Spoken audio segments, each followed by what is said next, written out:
Sa darating na Enero 25, 2025, 7 pangunahing planeta sa ating solar system ang magkakahanay sa isang tuwid na linya na makikita sa kalangitan.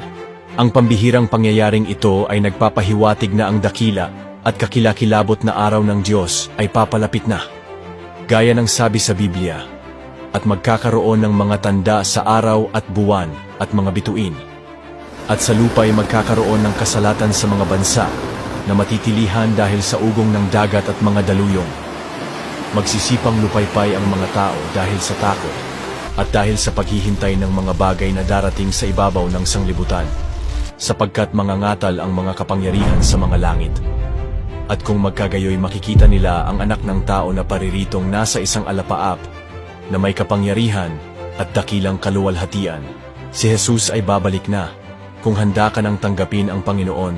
Amen.